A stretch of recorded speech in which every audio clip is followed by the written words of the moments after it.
Olá, seja bem-vindo ao canal, e hoje iremos fazer a leitura de mais uma obra de Neville Goddard, onde aprendemos a desenvolver o poder de sua mente e do seu eu superior. Mas antes de iniciar, peço que se inscreva no canal, deixe sua curtida e comente se esse livro te ajudou de alguma forma.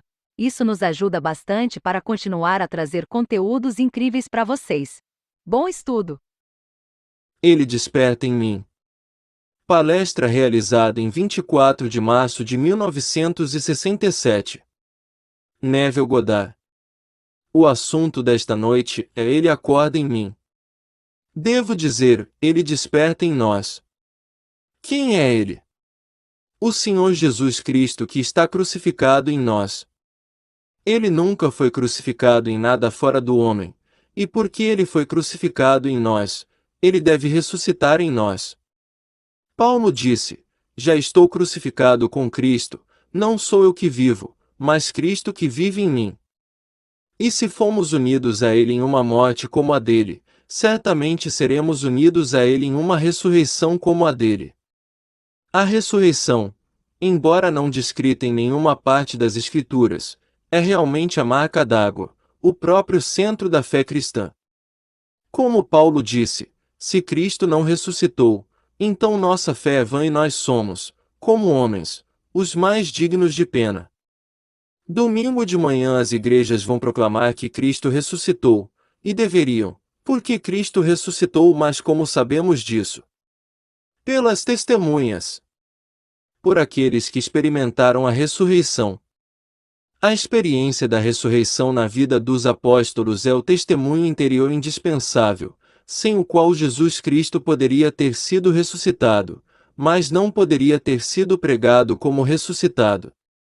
Todo aquele que é chamado, que vive a ressurreição, que vive o cristianismo em sua plenitude, é um apóstolo, porque você não pode experimentá-lo e não ver o Cristo ressuscitado. Vindo de dentro todos serão ressuscitados, um por um, para se unirem em um só corpo, um só Espírito, um só Senhor, um só Deus e Pai de todos nós. Há apenas um. É-nos dito nas Escrituras que nossos corpos humildes serão transformados em uma forma com seu corpo glorioso. Não como ele, mas de uma forma com ele. Há apenas uma forma, um corpo, um Espírito, uma esperança, um Senhor, uma fé, um batismo, um Deus e Pai de todos nós, que é sobre todos, por todos e em todos. E no capítulo 8 de Marcos é dito: aqueles que se envergonham das minhas palavras, deles se envergonhará o Filho do Homem, quando vier para a glória de seu Pai com os anjos celestiais. Estas palavras precedem a ressurreição. De fato, quando o drama está chegando ao fim, esses eventos, embora separados no tempo, são apenas parte de um único complexo. Agora deixe-me compartilhar um destes com você. Em 1946, senti-me levado ao ouvir um coro celestial cantar meu louvor e minha vitória sobre a morte. Senti-me como se fosse um ser de fogo, vestido com um corpo de ar. O corpo era alto-luminoso, conforme relatado no capítulo 9 de Marcos. Suas vestes irradiavam luz com tal intensidade que nenhum lavadeiro na terra poderia branquear uma roupa comparável a ela. A vestimenta não era branca, mas de luz radiante. Não havia necessidade de nenhuma luz externa, nem sol, nem lua, nem estrelas, pois eu era suficientemente leve. Eu podia ver até onde a visão desejava, e enquanto eu deslizava por um mar de imperfeições humanas, todos se tornavam perfeitos. Os olhos voltaram para as órbitas vazias do cego, os braços perdidos voltaram, o coxo andou. Cada imperfeição concebível desapareceu enquanto eu deslizava, acompanhado por esse maravilhoso e celestial coro cantando meus louvores e me chamando pelo nome. Quando o último foi feito perfeito, o coro cantou: está consumado, que é o último grito na cruz, e eu me senti, agora um ser de fogo vestido com uma roupa de ar, realmente cristalizar neste minúsculo pequeno corpo chamado Neville. Eu me sentia tão amarrado, tão restrito, como se não pudesse me virar em nenhuma direção. Nesse nível, Seu corpo é animado e maravilhoso, mas você não pode compará-lo com aquela vestimenta radiante que é o seu eu transfigurado. Você usará esta vestimenta celestial antes de experimentar a ressurreição, mas esta é a vestimenta do Cristo ressuscitado. Não há outra vestimenta de Cristo, e há apenas um Cristo, então todo aquele que é ressuscitado é Ele. Nos é dito na carta de Paulo aos Coríntios, acho que é o capítulo 6, Deus ressuscitou o Senhor e também nós seremos ressuscitados pelo seu poder, e posso lhe dizer, que poder? Chamado o poder de Deus, vem a você como um vento. A princípio, você a sente como uma vibração, mas quando ela o atinge, esse eu transfigurado é um vento sobrenatural.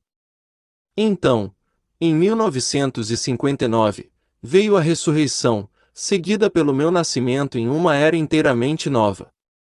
A ressurreição inicia todo o drama do cristianismo, embora muitas experiências a precedam, pois você veste seu eu transfigurado e sabe que é um ser de fogo morando em um corpo de ar.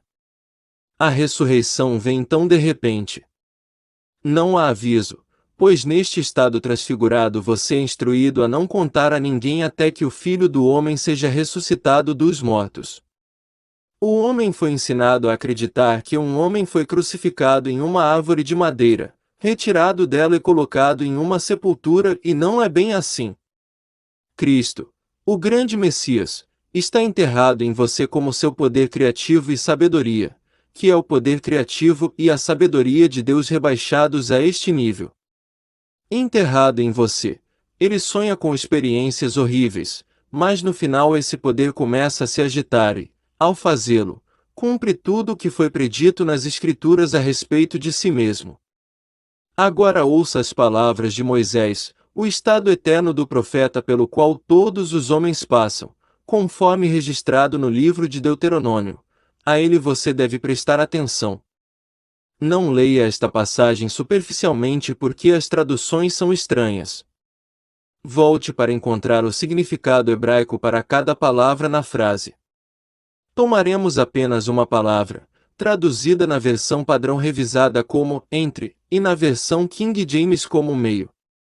A palavra hebraica assim traduzida significa, dentro de ti mesmo, o coração, o intestino, o próprio núcleo de uma pessoa, o pensamento mais íntimo do homem. Então, de dentro de você o Senhor Deus levantará para você um profeta como eu. Moisés foi aquele no mundo antigo que experimentou a transfiguração. E quando ele voltou para os israelitas, seu corpo brilhou tanto, que ele teve que cobri-lo, pois eles não podiam contemplar a glória do homem. Aqui está o protótipo daquele que deve ser levantado do homem. Algo sai do homem que é o Senhor, o Messias, o Senhor Jesus Cristo. Não é algo que sai e te deixa aqui. Sua vestimenta é a sepultura na qual Deus está enterrado como sua própria imaginação humana maravilhosa.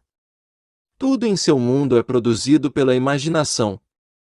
Não há nada que não tenha sido inicialmente imaginado, mas quando se torna um fato objetivo, parece tão independente de sua percepção, que você esquece sua origem e não percebe que foi produzido por você. Tudo que aparece do lado de fora foi primeiro uma imagem, nada mais do que um sonho que foi criado pelo sonhador em você, que é o Senhor Jesus Cristo. Então, um dia, sua imaginação começa a se mexer e, sem aviso, você ressuscita. Foi assim que aconteceu comigo. Eu me aposentei como de costume, assim como tenho feito ao longo dos anos. Então veio este vento sobrenatural. Agora, tanto em hebraico quanto em grego a palavra espírito e vento são a mesma coisa, então quando você fala do Espírito do Senhor você fala do vento. Vai explodir, que devo estar sofrendo uma grande hemorragia. Mas, em vez disso, comecei a acordar para descobrir que estava no meu crânio. Eu estava mais acordado do que nunca. Eu conhecia uma clareza de pensamento que nunca conhecera antes, mas estava sepultado em meu crânio e estava completamente selado. De pé sozinho neste túmulo vazio, eu estava consumido pelo desejo de sair. Possuindo um conhecimento peculiar e inato, como se construído no início dos tempos, eu sabia que se empurrasse a base do meu crânio algo se moveria. Obedecendo a esse instinto eu empurrei, e algo rolou deixando uma abertura grande o suficiente para eu colocar minha cabeça. Então eu me espremi centímetro por centímetro, exatamente como uma criança saindo do útero de uma mulher. Por alguns segundos eu permaneci no chão, e então me levantei para olhar para aquele corpo de onde eu tinha saído. Parecia estar morto, mas sua cabeça estava se movendo de um lado para o outro. Ao olhar, percebi que tinha estado naquele corpo todo esse tempo e não tinha percebido que era uma tumba. Sempre pensei que fosse eu. Se alguém batia na minha mão, batia em mim. Se a comida fosse colocada na minha boca, eu comia. Se o corpo foi alimentado, banhado ou barbeado, fui eu. No que me diz respeito, sou ele. Nunca me ocorreu que o corpo era uma vestimenta que eu estava vestindo e era uma vestimenta da morte. Então o vento aumentou, mas em vez de estar na minha cabeça vinha do canto do quarto, fazendo com que eu desviasse minha atenção da roupa na cama. Quando olhei novamente, a roupa havia desaparecido e em seu lugar estavam meus 3 irmãos, um sentado na cabeceira e os outros 2 onde estavam os pés. Eles também ouviram o vento, pois um se levantou e, enquanto caminhava em direção a ele, sua atenção foi atraída para algo no chão, e antes mesmo de pegá-lo ele disse: "É o bebê de Neville." Os outros 2, em vozes incrédulas, disseram: "Como Neville pode ter um bebê?" Ele não discutiu o ponto, mas simplesmente apresentou a evidência: uma criança enrolada em panos. Agora, eu não dei à luz uma criança, a criança é apenas um sinal. As Escrituras nos dizem: "Isto vos será um sinal. Você encontrará um bebê envolto em panos." O bebê é um sinal de que Deus nasceu. Que seu poder nasce em um nível mais alto de seu próprio ser. Deus sepultou a si mesmo e depois ressuscitou, e a evidência de que ele ressuscitou é chamada de nascimento, do qual uma criança é o símbolo. Um bebezinho envolto em faixas é um sinal para você de que o Espírito nasceu, pois carne e sangue não podem herdar o reino dos céus, nem o perecível pode herdar o imperecível. Se você quiser entrar no reino, você deve deixar a vestimenta de carne e sangue que você tem usado ao longo dos séculos. Assim, a ressurreição é seguida pelo seu nascimento do alto.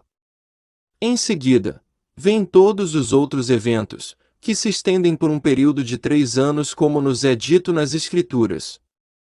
Quando Jesus começou seu ministério, ele tinha 30 anos de idade, e seu ministério durou 3 anos. Faltam exatamente 1260 dias, ou 3 anos e meio, para o fim do grande drama.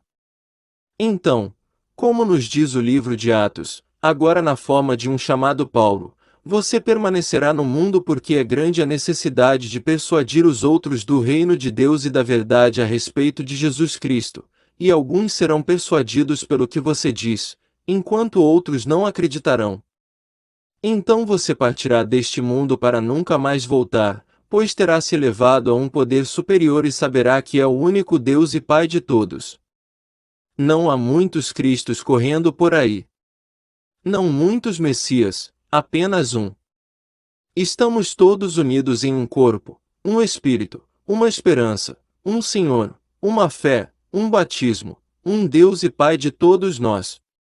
A palavra Jesus e a palavra Jeová significam Jeová salva, ou Jeová é salvação, e o único Salvador registrado nas Escrituras é o Senhor. Eu sou o Senhor teu Deus, o Santo de Israel, teu Salvador, e fora de mim não há Salvador. Onde ele está? Crucificado dentro de você. Tendo se limitado ao homem assumindo o estado de morte, Deus transcende a limitação desta pequena vestimenta e vence a morte. Tudo neste mundo aumenta, diminui e desaparece. Não há nada aqui que seja eterno, nada imortal. Falamos de alguém que tem imortalidade em sua arquitetura ou em sua música, mas isso não faz sentido.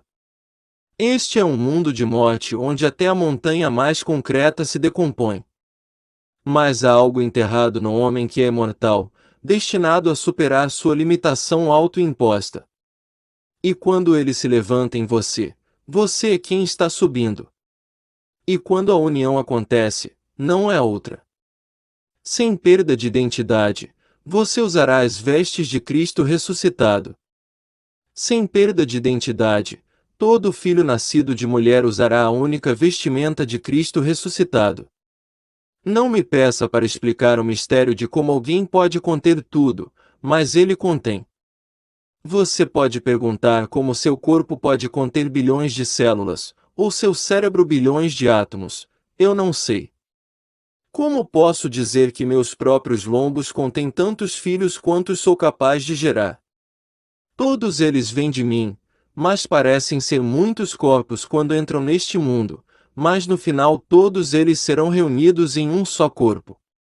Agora, um fragmentado, quando você está reunido em um corpo, você é muito maior do que era antes da fragmentação, pois a verdade é uma iluminação cada vez maior. Não existe verdade suprema. Se isso fosse verdade, seria estagnação. A verdade está sempre aumentando, assim como o poder e a sabedoria. Deus enterrou sua semente criativa em você e quando ela começa a despertar você é transformado em consciência. Como nos é dito em Filipenses, Ele transformará o meu corpo humilde para ser da mesma forma com o seu corpo glorioso. Isso é feito quando Cristo é formado em você.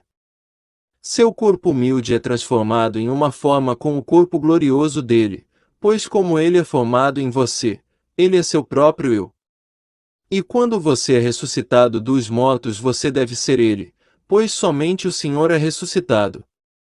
Você é informado, Deus ressuscitou o Senhor, e nascemos de novo pela ressurreição de Jesus Cristo dentro de nós.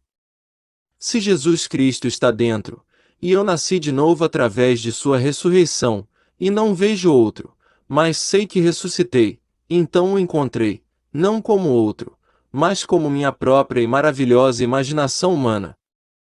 Agora coloque-o à prova. Deixe-me dar-lhe algo esta noite para colocar seus dentes mentais. Um amigo meu que está aqui esta noite me contou uma experiência que teve em um sonho. Ele era um ator, interpretando o papel e vestindo o traje de um grego. Na cena, ele deveria ser baleado, e o ator que deveria atirar nele foi instruído a usar um branco, mas esta noite a bala era real. Quando ele caiu no chão, ele se levantou daquele corpo, completamente restaurado à vida e disse, porque aquele soube, ele atirou em mim. Então ele acordou. Na semana passada, o sobrinho de Milton Berle, um belo rapaz de 20 e poucos anos, estava simulando a captura de um ladrão de carros. Foi um drama também, pois não foi um evento real. O delegado não sabia que sua arma estava carregada, mas quando Berle, agora fazendo o papel do ladrão, começou a correr conforme as instruções, o delegado sacou a arma e atirou nele. Agora, se isso daria algum conforto à família do menino, eu diria a eles que o filho deles experimentou a ressurreição. Ele experimentou o nascimento do alto. Ele experimentou a paternidade de Deus pela descoberta do Filho unigênito, Davi, que o chama de Pai, e agora está esperando a cortina final, na forma de uma pomba descer. Digo isso, pois se tomar sangue inocente resulta em redenção, como no caso do meu amigo, então a morte do jovem dele também resulta em redenção. Se pudéssemos ver que tudo neste mundo está se movendo para o bem porque Deus planejou tudo. Como planejei, assim será, e como propus, assim será. Não voltarei até que tudo o que planejei seja perfeitamente cumprido. Isso é o que nos é dito nas Escrituras. E todas as coisas contribuem para o bem daqueles que amam o Senhor, e tenho certeza de que o jovem frequentava alguma forma de sinagoga ou igreja e havia uma medida de amor lá. Se alguém vai para a batalha para matar e ser morto, isso não é sangue inocente. Mas quando alguém passa inocentemente, talvez em uma marcha de protesto, e alguém o mata, seu sangue é inocente. Ele não tinha intenção de matar ninguém, mas andava desarmado quando foi baleado. Agora, que bênção esse aparente desastre seria se esse sangue inocente resultasse em redenção, que é uma completa elevação de si mesmo dessa roda de recorrência, dessa morte eterna. Então eu te digo, o Senhor Jesus Cristo desperta em você, e quando Ele desperta, você é Ele, pois no final só existe Jesus. Subindo a montanha você vê Moisés, o protótipo da lei, e Elias, o protótipo da promessa. Mas quando você volta do topo da montanha, agora totalmente desperto, o protótipo da lei e da promessa desapareceu, e você caminha sabendo que é a personificação e o cumprimento de toda a lei e profecia. Então, no final, há apenas Jesus, e você é Ele. Não há nada além de Jesus, que é Jeová. É Ele quem está desempenhando todos os papéis, pois não há nada além de Deus.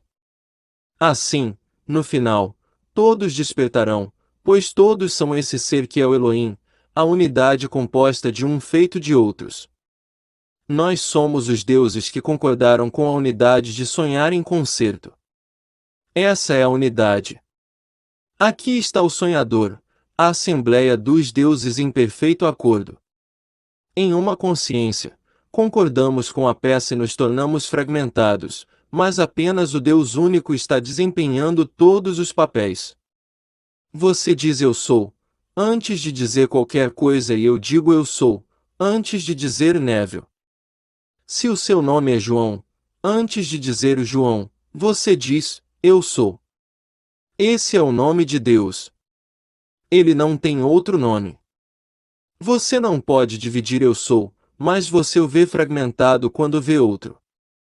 Você pode olhar para uma fragmentação, mas não pode dividir eu sou. Como você pode? Vai e diga a eles que eu sou, meu nome para sempre. Este é o nome pelo qual serei conhecido por todas as gerações. Você não pode dividir. Você pode fazer uma pergunta e um aparente outro pode responder, mas a resposta deles vem de uma fonte que diz, eu sou Grace, eu sou Jane, eu sou Paulo ou eu sou Bill. Todas as respostas precedem a máscara que eles usam dizendo eu sou, então no final há apenas um Deus, apenas um, nada além de Deus. Esta história maravilhosa é verdadeira. Estou falando, não de boatos ou especulações. Não estou teorizando, mas dizendo o que sei por experiência própria. Eu sou como Paulo, devo ficar e contar por causa da necessidade, e eu conto de manhã até à noite, e alguns acreditarão, enquanto outros não acreditarão. Mas quando eu for, aqueles que acreditarem continuarão a mensagem e os outros eventualmente acreditarão. Ninguém se perderá, pois no final todos serão redimidos, porque se um se for, o todo não será colocado junto. Faltará uma parte no quebra-cabeça, e ninguém digno do nome de Deus deixaria uma peça de fora. Ele não pode empurrá-lo, ele tem que ajustá-lo como deveria. Tudo tem que se encaixar, pois no início era um plano e no final o plano será cumprido. Todos despertarão para o conhecimento de que são Deus. Não há nada além de Deus. Mas ninguém pode se tornar consciente no nível superior por qualquer bom trabalho que faça. Você não pode ganhá-lo. Não existe acumular mérito, é simplesmente Deus ressuscitou o Senhor e também nos ressuscitará pelo seu poder. Cada um na sua hora. Estamos todos reunidos, um após o outro, mas cada um no seu próprio tempo. Há um plano para a coisa toda, e a vontade do Senhor não voltará atrás até que ele tenha executado e cumprido as intenções de sua mente. Nos últimos dias, como nos disse no livro de Jeremias, você o entenderá perfeitamente. Você verá como tudo foi feito de acordo com um plano definido. Agora vamos entrar no silêncio.